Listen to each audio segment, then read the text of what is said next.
Graça e paz.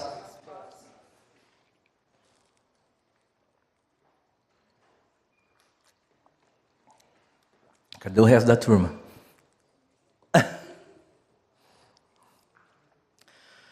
Vamos abrir a palavra de Deus em João,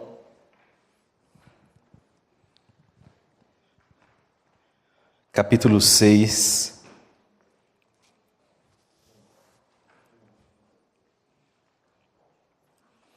Eu vou ler a partir do versículo 66.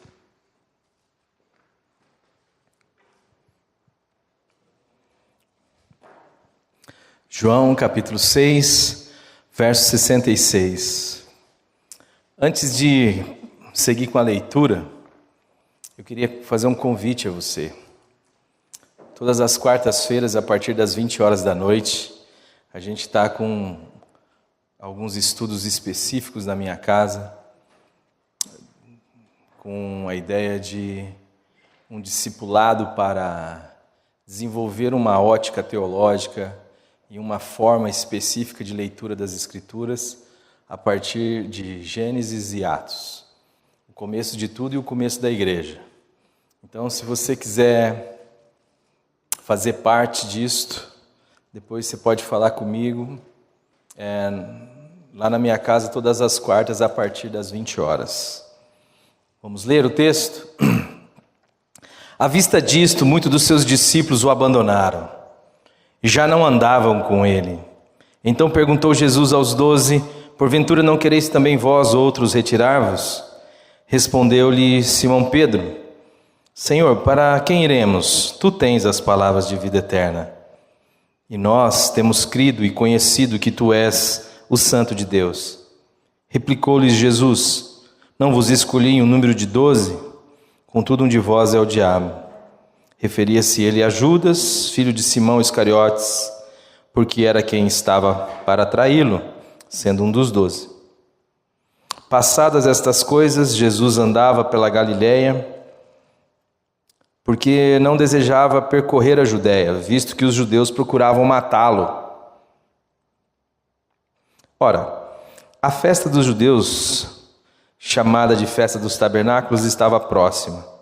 Dirigiram-se, pois, a ele os seus irmãos e lhe disseram: deixa este lugar e vai para a Judéia, para que também os teus discípulos vejam as obras que fazes. Porque ninguém há que procure ser conhecido em público e, contudo, realize os seus feitos em oculto. Se fazes estas coisas, manifesta-te ao mundo, pois nem mesmo os seus irmãos criam nele. Disse-lhes, pois, Jesus: o meu tempo ainda não chegou, mas o vosso sempre está presente. Não pode o mundo odiar-vos, mas a mim me odeia, porque dou testemunho ao seu respeito de que suas obras são más.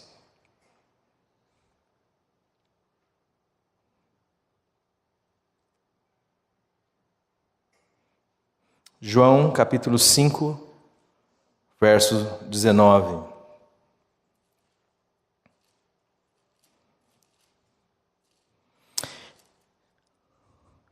Então lhes falou Jesus: em verdade vos digo que o Filho nada pode fazer de si mesmo, senão somente aquilo que vir fazer o Pai. Porque tudo o que este fizer, o Filho também semelhantemente o faz. Porque o Pai ama o Filho e lhe mostra tudo o que faz, e maiores obras do que estas lhe mostrará, para que vos maravilheis. Santo Espírito, esta é a tua palavra. Em nome do Senhor Jesus Cristo, nós nos colocamos na dependência da tua ação. Que o Senhor opere em nós, em nome de Jesus, por meio da tua palavra. Que o Senhor traga vida, que o Senhor traga fé, que o Senhor traga, Senhor, a consciência de que sem ti nós estamos perdidos. É em nome de Jesus que nós oramos. Amém. Bom, o texto começa dizendo algo interessante. Ele diz assim: passadas estas coisas. Ora, que coisas eram estas passadas? O texto que nós começamos a ler do capítulo 6. Jesus havia tido uma experiência muito forte antes da fala de que o filho nada pode fazer de si mesmo. Desde a cura, de uma manifestação de cura, até uma situação onde a fama de Jesus começa a crescer demais, as pessoas começam a falar dele, a querer estar onde ele está, a querer saber o que ele diz, a querer saber das coisas, e ele se depara então com uma multidão lhe seguindo. Não importa onde ele vá, esta multidão está sempre querendo estar com ele. Imagine como isto tem um impacto na vida de Jesus. Nós achamos que Jesus nasceu sabendo ler e escrever, mas Jesus, a palavra de Deus vai nos ensinar que ele assume perfeitamente a condição que você experimenta hoje. Ele é alguém que sabe dos problemas e dos embates da existência que você e eu sofremos hoje. E Jesus está diante disto. Ele é alguém que começa a crescer em fama e as coisas vão apertando. E muita gente começa a dar ouvido a ele, muita gente quer estar onde ele está, muita gente quer ouvir o que ele diz. Mas muita gente anda nesta direção, faz estas coisas, tendo em vista não quem ele é, tendo em vista não o que ele fala, mas tendo em vista a si mesmo. Mas não importa, é gente, e gente mexe com a gente. Quanto mais gente nos dá ouvido, quanto mais gente quer prestar atenção naquilo que a gente está falando, mais a gente se entende como alguém fundamental, importante, significativo. Quanto menos pessoas se importa com o que a gente tem para dizer, mais talvez a gente se sinta desprivilegiado, insignificante. E Jesus então está não só passando por essa situação, mas ele se depara com uma realidade. Aquele povo está passando por uma necessidade. E ele olha e enxerga isto no povo, e ele percebe a necessidade, e os seus discípulos começam então a tentar se eximir desta responsabilidade de ver alguém em necessidade e pedir para esse alguém se virar. E Jesus então começa a tratar com os seus discípulos como que a coisa funciona enquanto discipulado de Cristo. Ele fala, não, vocês vão dar a eles de comer. E aí nós temos duas maneiras de apresentação do que acontece. A primeira aponta para o olhar do discípulo que olha para Jesus, mas que vê em Jesus alguém que na realidade só pode o que ele pode. E diz assim, Senhor, nem se nós juntássemos muita grana, não daria para a gente comprar muita coisa, e o máximo que ia dar era um naquinho de pão para cada um, não vai resolver o problema. Ou seja, eu sei como me posicionar, eu sei como me manifestar, eu sei como me esquematizar, mas eu sei que todo o meu esquema, toda a minha potência, ela não tem a condição de enfrentar o desafio que está diante de mim, que é alimentar cerca de 20 mil pessoas. Então eu digo, vamos mandar esse povo embora. Porque a minha relação com Deus é uma relação onde Deus sou eu. Se eu posso, Deus pode. Se eu não posso, Deus não pode. Eu entendo que Deus vai agir em mim e através de mim, ou seja, Deus não vai se manifestar ao outro a não ser a partir de mim e de você. O outro não verá a face de Deus a não ser na minha e na sua face. O outro não terá o abraço de Deus, a palavra de Deus, a não ser pelos meus braços e pela minha boca. Nós somos o corpo de Jesus Cristo. Nós somos aqueles que agem, que são instrumentos da ação do Cristo. Mas ainda que eu perceba, que eu entenda isso, eu não posso confundir isto com aquilo que é minha ação. Porque o Filho começa deixando claro como que é a vida humana, como que é a condição humana, e a condição humana é a condição da impotência. E ele diz assim, o Filho nada pode de si mesmo, no texto que nós lemos. Mas em nós entrou essa estrutura que faz de nós deuses, aqueles que têm todo o poder, aqueles que têm a condição de controlar e de resolver os problemas, de tal forma que eu me absolutizo nesse processo que Ainda que isso não seja exprimido de forma cognitiva, inteligível, eu vivo isso do ponto de vista da minha psique, da minha alma, porque eu não consigo dar crédito àquilo que eu mesmo não posso ser solução, aquilo que o meu poder não tem condições de resolver. Eu então desdenho, digo, é melhor cada um se virar. Mas o outro discípulo apresenta-se de forma diferente. Ele apresenta 5 pães e 2 peixes. E ele tem uma fala, ele diz assim: mas o que é, Senhor, isso diante de uma multidão como esta? É uma visão que não se omite do processo.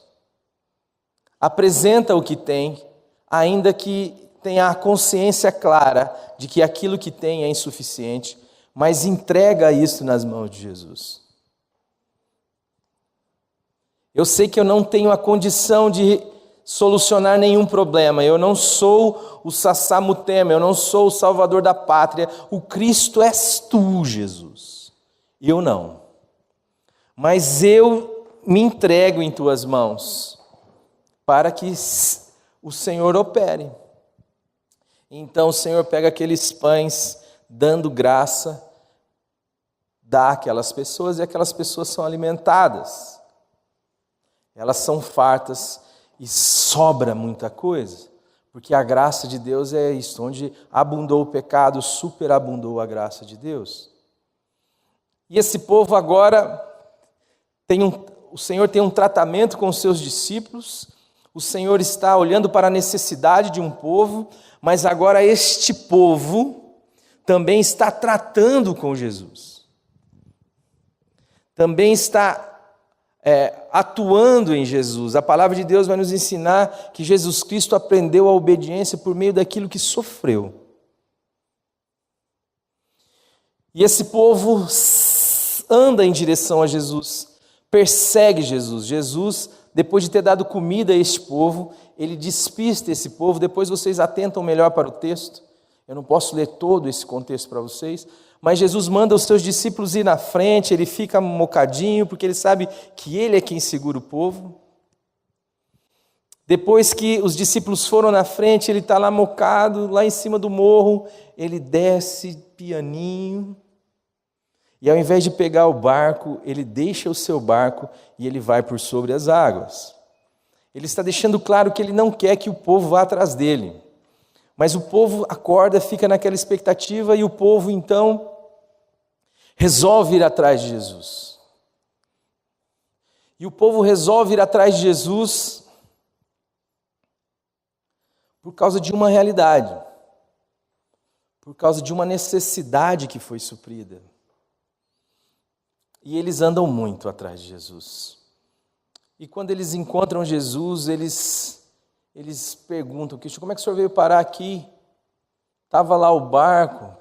E Jesus então não se faz de rogado, ele olha para as pessoas e diz: eu sei porque vocês estão aqui porque vocês comeram e se fartaram. Ele está dizendo assim: vocês estão aqui por causa da cesta básica, vocês estão aqui por causa da Bolsa Família, vocês estão aqui porque vocês têm um interesse em estar aqui. E quando eles são despidos por Jesus na sua intenção, e é isso que nós precisamos saber, diante do Senhor, a gente está sempre nu. Talvez não na nossa consciência, talvez o que nós estejamos fazendo é construir tangas, com as nossas orações, com as nossas frequências aos cultos, com os nossos louvores, com a nossa leitura bíblica, com a nossa devocional. Talvez tudo isso seja uma maneira de você transpor montes, de você se empenhar no sentido de que a sua vontade seja feita, de que a sua necessidade seja suprida. Muito da igreja que a gente vive hoje vive dessa forma. 90%, eu arriscaria dizer, está sendo apresentado diante de um Jesus que está ali para resolver problemas, enquanto Jesus disse que ele veio trazer problemas. Eu não vim trazer paz, mas espada. Vai ter um problema agora. Filho contra pai, pai contra filho, irmão contra irmão.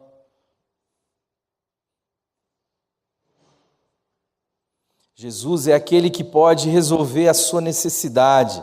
Ele é aquele que tem poder, e esse poder você pode ter acesso a ele se você se empenhar, se dedicar, ir atrás. E as igrejas lotam com pessoas que estão ali para resolver os seus problemas. Pessoas que estão ali motivadas pela sua falta, estão motivadas pela visão do Éden, que a partir do rompimento de uma relação com Deus, de abraçar o pecado, de ser Deus e de ser Senhor de si, se vê a partir daquilo que não tem, não importa quanta coisa tenha. O homem estava diante de uma criação que Deus fez como enxoval para ele, mas ele se viu a partir desse rompimento, de abraçar o pecado, de ser Deus de si, a partir da sua falta. E ele diz: eu estou pelado. E isto é o que está em mim e em você. Nós começamos a nos ver a partir daquilo que não temos, da nossa falta, e achamos então que isto são, de fato, estas coisas são as nossas necessidades. Mas a única necessidade visceral e vital, minha e sua, é de comunhão com Deus. E é isso que precisa ser restaurado. De tal forma que se você estiver doente e eu tiver o poder de curar você, isto de nada valerá se a sua alma, se você não estiver reconciliado com Deus. Se você não tiver a sua relação com Deus restaurada. Não adianta você vir à igreja, não adianta você andar atrás de Jesus, não adianta você dar ouvidos a Ele, não adianta você participar de ritos, não adianta absolutamente nada, se você não tem a sua vida acertada diante de Deus pelo sacrifício do Cordeiro. Se o seu coração não foi trocado de alguém que anda só em direção a si, para alguém que anda em direção a Deus por causa de Deus. De alguém que anda em direção a Deus por causa de si, para alguém que anda em direção a Deus como um filho anda em direção a um pai que ama. As pessoas estão lá. As pessoas estão, e Jesus está desnudando a sua intenção. Jesus sabe exatamente o motivo de você estar aqui nesta noite. E diante da nudez, essas pessoas decidem então jogar claro com Jesus. Então beleza, Jesus, o senhor já sacou o movimento, vamos fazer o seguinte: que sinal o senhor faz para que a gente crê em você? O senhor é um rabino aí, está começando aí seu ministério, tá legal, o senhor está fazendo umas coisas diferentes, aí foi interessante, o senhor de fato aí multiplicou os pães lá, já tinha curado fulano, enfim. Mas eu sei que gente igual você gosta de gente atrás. E a gente está com essa mercadoria aí. Essa multidão aí quer te seguir. Mas você precisa fazer um sinal.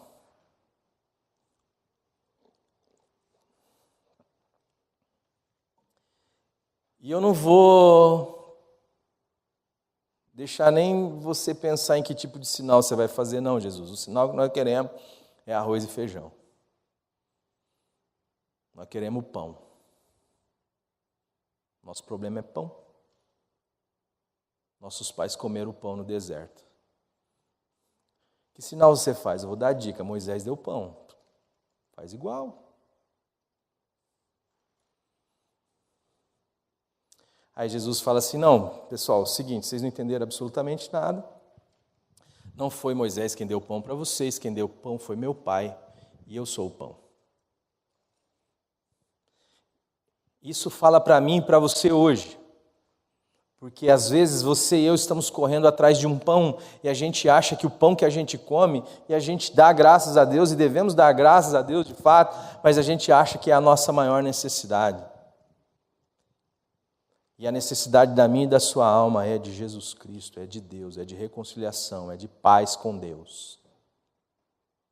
Nós ficamos reféns deste mundo porque nós não sabemos a nossa identidade. Porque nós não damos crédito à palavra de Deus que diz assim: tu és meu filho amado, em quem tenho todo o meu contentamento. E aí, eu fico refém daquilo que se me oferece. Se você me adorar, eu te dou o mundo todo. Por que você não transforma essas pedras em pães? Se tu és o Filho de Deus, você está com fome, manda elas se transformarem em pães. E aí nós começamos a fazer das tripas do coração, inclusive cultos, por causa do pão. Porque a gente não crê na palavra de Deus, que diz que se alguém está em Cristo é uma nova criatura. As coisas velhas já passaram. Aí o mundo diz assim: bom, você vai ser alguém bacana mesmo se você for um PhD. Aí você fala: puxa vida, então eu vou ter que me matar. Eu vou sacrificar família, relacionamento, eu vou sacrificar noites de sono, saúde.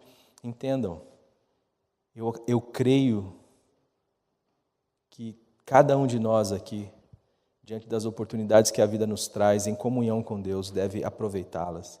De tal forma que, se você tem a oportunidade de estudar, se dedique, mas faça isso como vocação.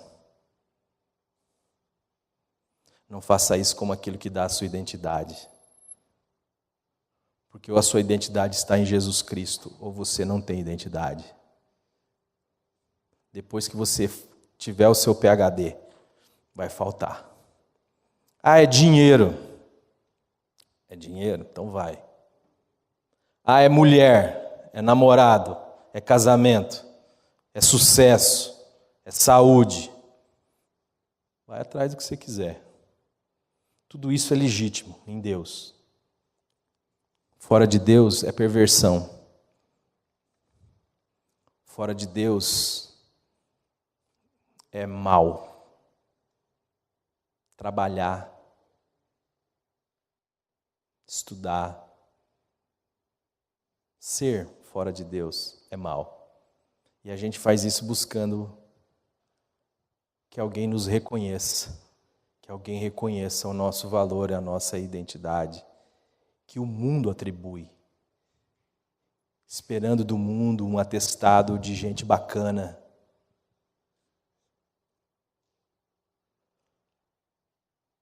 Não se contentando com a palavra de Deus, que traz consigo um espírito antimundo. A palavra de Deus ao discípulo de Jesus Cristo traz consigo a cruz. E a cruz é antimundo. Para o mundo não faz sentido Deus crucificado, faz? Para o mundo faz sentido um Deus todo-poderoso, que querendo Ele ninguém pode impedir. Porque eu quero me associar a um Deus assim, porque eu quero o poder desse Deus. E porque eu me submeto às regras de um sistema religioso que o apresenta assim? Porque eu não conheço o caráter de Deus. E eu sei que alguém poderoso, que eu desconheço o caráter, necessariamente vai gerar em mim medo. E eu vivo então entre o interesse e o medo. Duas coisas que tiram de nós a verdade da alma. Eu deixo de ser. Todas as vezes que eu sou alguém, ou que eu faço algo por interesse, nós tiramos a verdade existencial daquilo que nós fazemos. E todas as vezes que eu faço com medo, acontece a mesma coisa.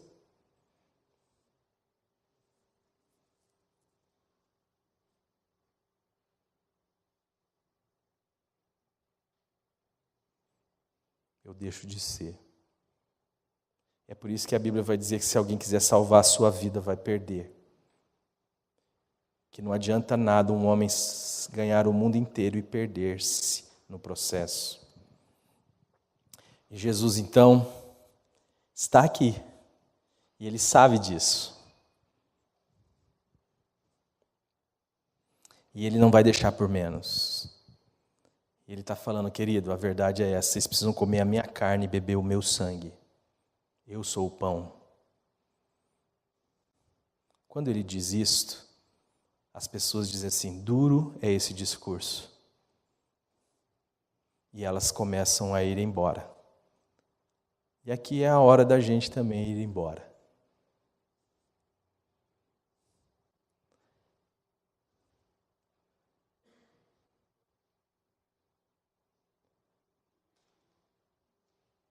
O que a gente quer da vida? Esquentar banco?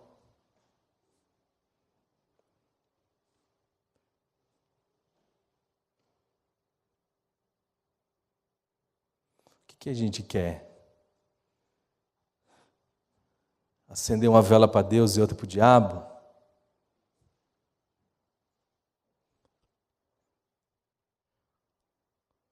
Ser discípulo de Jesus Cristo e estar de bem com o mundo? Ele falou assim: não vos enganeis. Se me perseguiram a mim, também vão perseguir vocês.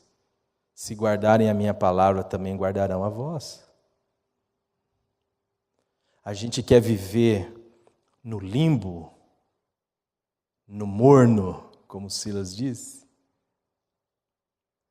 Não precisa. Sabe por quê? Deus não está interessado em ninguém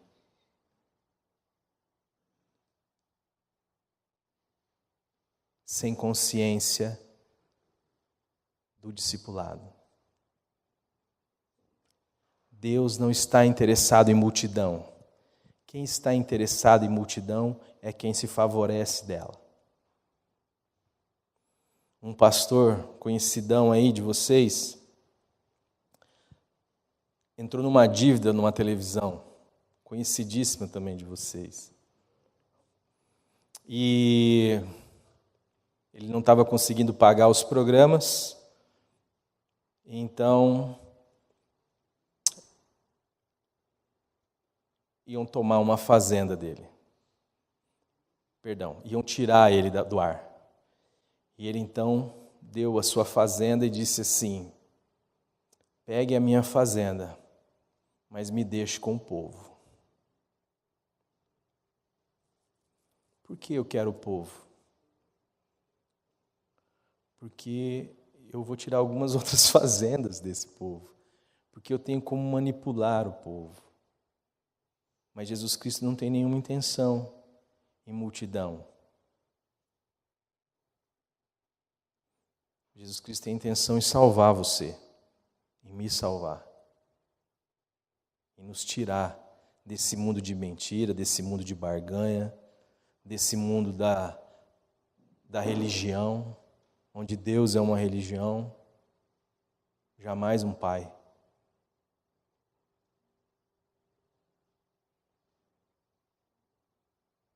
Tem alguém no confessionário aí, não?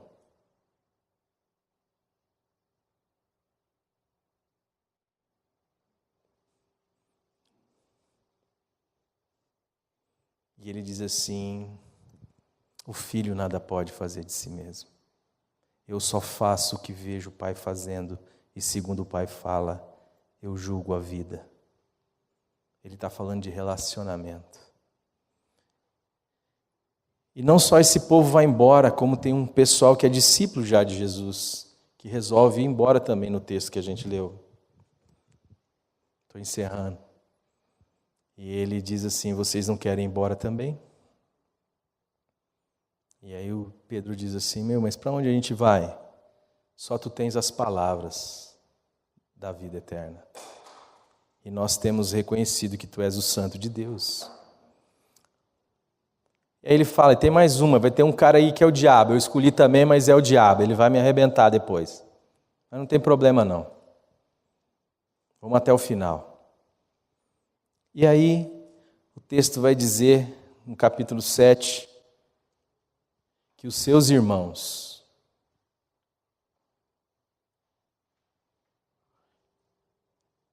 viu?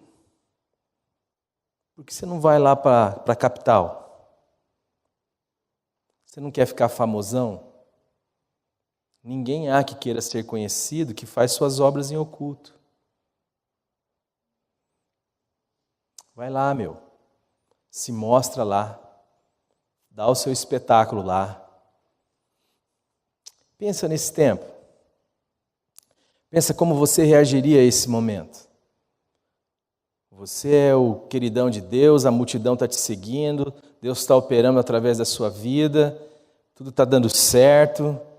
Você alimenta gente com 5 pão e 2 peixinhos, 20 mil pessoas. O pessoal está querendo ali te seduzir, dizendo assim, a gente quer te ouvir, a gente quer ser parceiro seu.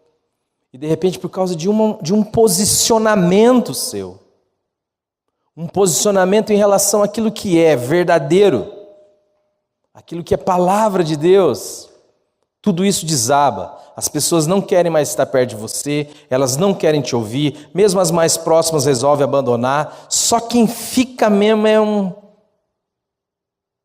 é o rabo talho. E daí, os seus parentes começam então a fazer de você piada. E aí, bacanão? Não quer se aparecer? Não quer ficar famoso? Se ele quisesse ficar famoso, ele tinha feito pão para o povo.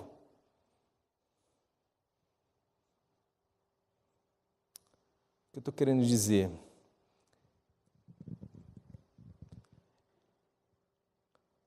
O quanto nós estamos dispostos a nos posicionar em favor do Evangelho, mesmo que o mundo desabe na nossa cabeça, mesmo que eu não tenha aceitação do mundo, a aprovação da maioria, mesmo que a minha fama diminua, a minha igreja acabe. Lembra quando João Batista foi cutucado pelos discípulos? O cara que você batizou, a igreja dele está bombando, João. Era a igrejona, agora a sua está diminuindo e a do cara está crescendo. E ele diz assim, viu, convém que ele cresça e que eu diminua. E agora está acontecendo o contrário. A igreja de Jesus está esvaziando. Ficou só os ponta firme ali mesmo, só os da caverna de Adulão. E os irmãos vêm cutucar. E aí, Jesus, você não é o bom? Não é o famosão? Não quer o cara que faz e acontece? Vai lá, cara, faz um espetáculo lá.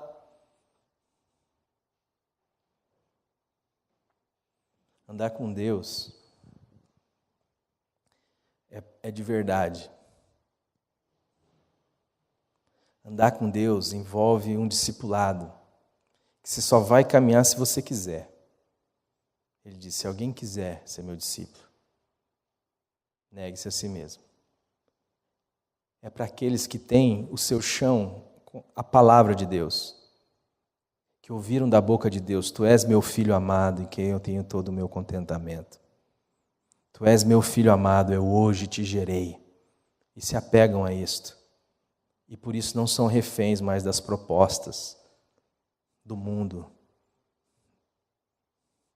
da falsa segurança que o mundo traz, que estão envolvidos em todas as áreas desse mundo, seja elas quais forem, mas como sal e como luz, como vocação. Buscam aquilo que é honesto, justo e de boa fama, não para serem nada, mas porque são filhos e filhas de Deus, porque não agem mais a não ser a partir da sua relação com Deus. Por isso, a sua mão se move igual à mão de Deus. Tudo que eu vejo o Pai fazendo é o que eu faço, mesmo que o mundo desabe na minha cabeça. Eu sei quem eu sou, eu sei em quem eu tenho crido, e eu sei que Ele é poderoso para fazer infinitamente mais do que aquilo que pedimos ou pensamos. E não confunda isso com coisas fora de você, mas entenda isso como algo que é em você. Deus não quer mudar a sua situação simplesmente. Deus quer mudar a sua vida.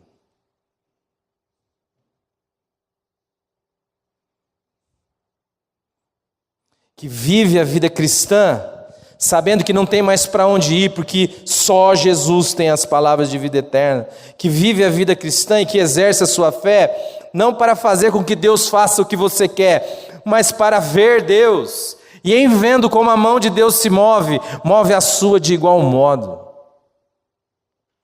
Por quê? Porque eu ando com Deus, e a minha segurança está no fato de que O movimento dele é um movimento seguro para mim.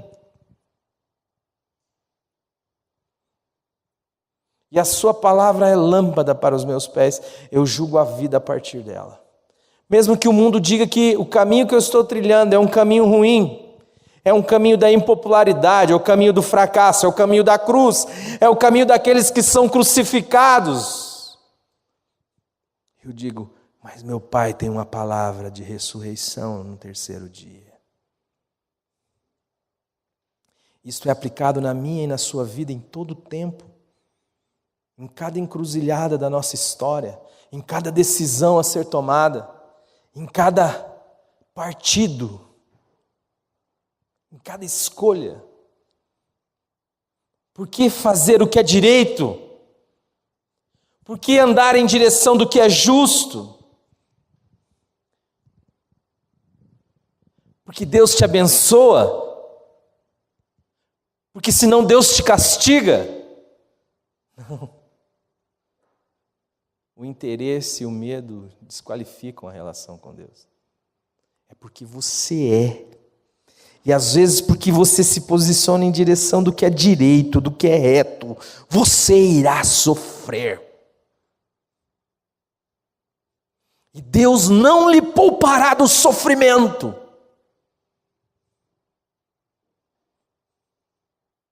E você só irá sofrer porque você deu ouvidos à palavra de Deus. Porque você se moveu do mesmo modo que você viu seu pai se movendo. Vai doer na carne. Você vai ser chamado de trouxa, de idiota. Você mesmo vai se pôr em questão.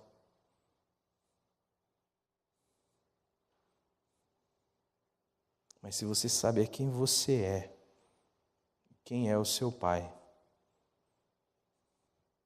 vai valer a pena. Porque você não espera mais nada nesse mundo.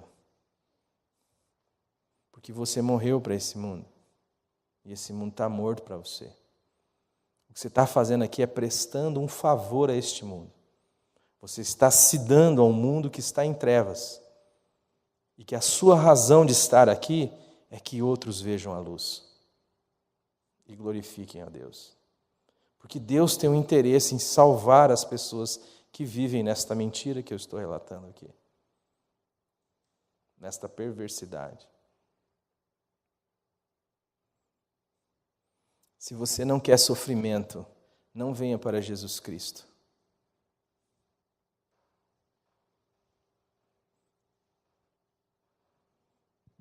Se você quer resolver os seus problemas, siga o Cristo da religião, não o Cristo da cruz.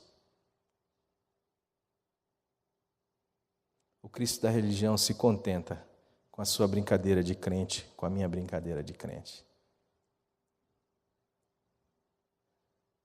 Mas o Cristo crucificado vai dizer, filhão, não tem como você vir atrás de mim e não passar pela cruz. Mas também não existe ressurreição sem a morte. Uma moçada que entendeu isso. Eu estava brincando ali no fundo, eu falei, nossa, o Silas foi abrir o culto aqui e falou Apocalipse. Eu falei, pô, vamos fazer um teatrinho, um louvorzão, vamos fazer um negocinho, né? Os caras querem na bisteca. Então, moçada, é assim que é.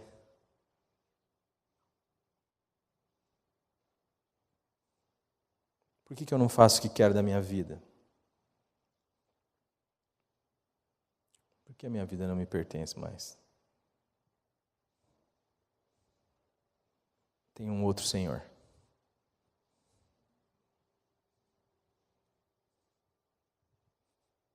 Por que a igreja está essa baderna? Porque ninguém prega o Evangelho. A grande maioria prega em cima das Escrituras a maneira de você continuar sendo Deus da sua vida. Um Deus que está aí para te fazer pão, para matar a fome do seu estômago, enquanto você morre de fome na sua alma, enquanto você perde a sua alma, tem ela diluída. Mas o Evangelho é a esperança para mim e para você. Se eu e você quisermos de fato sermos filhos e filhas de Deus, não terá outra possibilidade fora do Evangelho.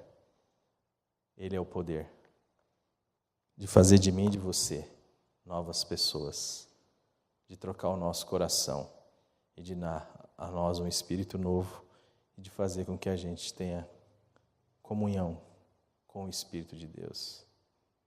Tirarei o vosso coração de pedra, colocarei dentro de vós um coração de carne. Darei a vós um espírito novo e eu virei e habitarei com o meu espírito e eu farei com que vocês andeis nos meus estatutos e os observeis. Evangelho, moçada. Evangelho. Evangelho não lota igreja. Que lota igreja é campanha. Evangelho só fica discípulo. O resto vaza. A gente só precisa saber quem é. Se a gente é discípulo ou não. Quem é você? Quem sou eu? Você tem a coragem de fazer essa pergunta diante de Deus? Então, se você tem essa coragem, eu vou te dar esse tempo. Simplesmente faça essa oração. Eu não preciso ouvir, ninguém precisa ouvir. Mas pergunte ao Senhor onde você está. Eu vou perguntar onde eu estou. Pai, onde eu estou? Quem eu sou? Eu sou um discípulo ou eu sou a multidão? Curva a sua cabeça.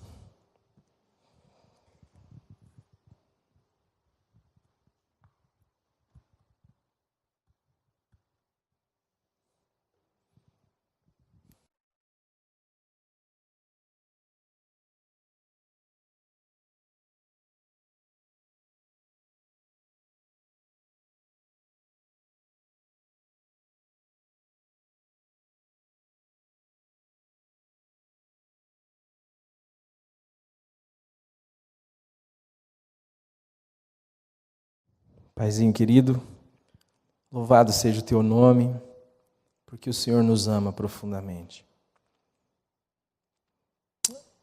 A gente tem aprendido, Senhor, que amor é fazer tudo o que a gente quer.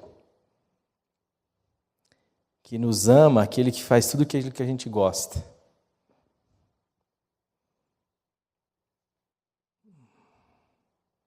Mas nós sabemos no fundo que isso não é verdade.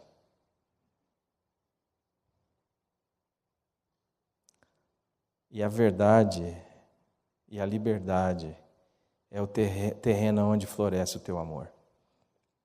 Pai, dá-nos a graça de saber quem somos na tua presença. E dá-nos, Senhor, um coração quebrantado para nos arrependermos, Senhor, de tratar os outros como nós não gostaríamos de sermos tratados. De viver segundo o desejo do nosso estômago, das nossas vontades, das nossas fomes, das nossas taras. Dá-nos a graça de sofrer, Senhor, sabendo por que sofre e sofrer fazendo bem. Dá-nos a graça de entender a vida, Senhor, e as oportunidades que o Senhor nos deu como vocação. De tal forma que quer eu beba, quer eu faça outra coisa qualquer, quer eu coma, quer eu estude, quer eu trabalhe, quer eu viva na dimensão da glória do Senhor. Sabendo, Senhor, que nós não somos deste mundo, mas o Senhor nos escolheu dele.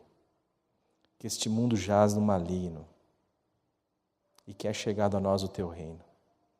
Obrigado por essa moçada aqui, Senhor, e faz de nós anunciadores do Evangelho, com a vida. Que a nossa energia seja gasta nessa direção. Em tudo. No namoro, no trabalho, nos estudos, nas relações interpessoais. Que o Senhor seja o centro e a relação com o Senhor o motor da nossa vida e a direção da nossa vida. Que os nossos olhos sejam abertos, como a Tua palavra diz, que quando nós nascemos de novo, nós podemos ver o Teu reino. E em Te vendo, Pai, podemos andar como o Senhor anda. Amar como o Senhor ama. Porque Jesus Cristo vive em nós. É assim que a Tua palavra ensina. Porque o dínamos, o poder da ressurreição habita em nós.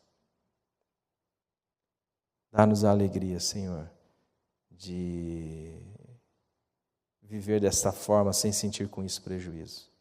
De abrir mão da nossa vontade em direção daquilo que é bem, como o Senhor reconhece bem.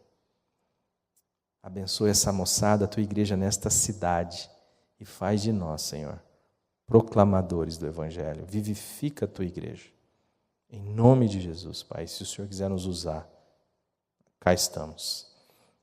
Mas dá-nos a alegria e a graça de andarmos todos os dias das nossas vidas aqui nesse mundo, na Tua presença, com a consciência aclarada de que somos Teus filhos e de que Tu és o nosso Pai. É em nome de Jesus que nós oramos. Amém. Livraria PIB Londrina. A Livraria PIB Londrina procura selecionar cuidadosamente seus títulos e autores a fim de oferecer conteúdo alinhado com o Evangelho de Jesus Cristo. Bíblias, livros de teologia, filosofia, devocionais, literatura infantil, biografias, comentários bíblicos e muito mais. Dispomos também de um acervo de CDs e DVDs das quase 4.000 mensagens ministradas na Primeira Igreja Batista em Londrina. Visite a Livraria PIB Londrina e conheça ainda mais. Livraria PIB Londrina, de segunda a sexta, às 13h30 da tarde, às 6 horas. Endereço: Avenida Paraná 76A, próximo ao Calçadão, no centro de Londrina. Ligue para 3372-8921 e acesse o site www.livrariapiblondrina.com.br.